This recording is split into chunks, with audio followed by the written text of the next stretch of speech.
Sir, আমরা তো অনেক মানুষের উপর কত রাগ কত অভিমান করে অনেকটা সময় যোগাযোগ করি না, কথা বলি না। স্যার, একটু ভেবে দেখেছেন? চলুন একটু কল্পনা করি, আমার যখন ভীষণ করে মন খারাপ হয় তখন আমি ঠিক এই কথাগুলো খুব করে ভাবি। ধরুন আপনার একটা প্রিয় মানুষ আছে, আপনি তার সাথে খুব খুব করে অভিমান করলেন, অভিমান করে তার সাথে কোনো কথা বললেন না, মেসেজও করলেন না, কোনো খোঁজও নিলেন না। এভাবে অভিমান করেই রাতটা পার হয়ে গেল। সকালেও সে আপনার কোনো খোঁজ নিল না, আপনিও তার কোনো খোঁজ নেওয়ার সময়ও পেলেন না, কারণ মধ্যরাতে স্যার আপনার ভীষণ করে বুকে ব্যথা করছিল।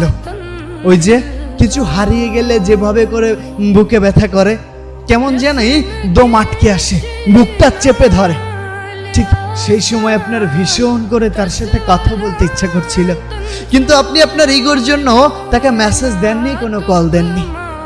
হয়তো তখন আপনার মনটা ছটফট করছিল, আপনি তারপরও তাকে কোনো মেসেজ দিলেন না। সকাল হলো, তবু আপনার ফোনে কোনো মেসেজ বা কল এলো না, কিন্তু আপনি ঘুমিয়ে আছেন। আপনার পরিবারের মানুষও আপনাকে ডাকছে না, কারণ আপনি মাঝে মধ্যেই অনেক রাত করে ঘুমান। আপনার আম্মু ভাবছে ঘুমাক আর একটু, হয়তো রাত জেগেছে, আজ তো আর কাজ নেই, ঘুমাক। আপনার ছোট্ট বোনটিও আপনাকে আর ডাকছে না, ভাইয়া ঘুমিয়েছে, মা নিষেধ করেছে তোর ভাই ঘুমাক। অনেকটা বেলা হয়ে গেল, তবুও আপনি ঘুম থেকে উঠলেন না। এবার দুপুর পেরিয়ে বিকাল গড়াতে এলো, তবুও আপনি ঘুম থেকে উঠলেন না।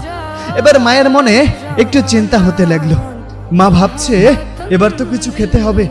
দরজায় গিয়ে কিছুক্ষণ ডাক দিলেন, ওই উঠিস না কেন?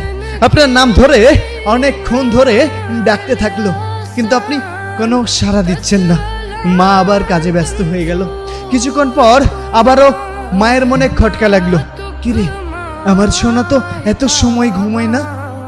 আবারও আপনাকে ডাকতে শুরু করলো, এবার আপনি তবুও উঠছেন না। এবার মা একটু কান্না ভেজা কণ্ঠে আপনাকে ডাকতে থাকলো, আপনি তখনও উঠছেন না। দরজায় অনেকবার কড়া নাড়া সত্ত্বেও আপনার যখন ঘুম ভাঙলো না, তখন মা একটু কান্না সুরে ছোট ভাইকে ডাকলেন, বললেন, এই কই রে, তোর ভাইকে একটু ডেকে দে, ও উঠছে না কেন? অনেক মানুষ জড়ো হয়ে গেল আপনার দরজায় কড়া নাড়তে নাড়তে।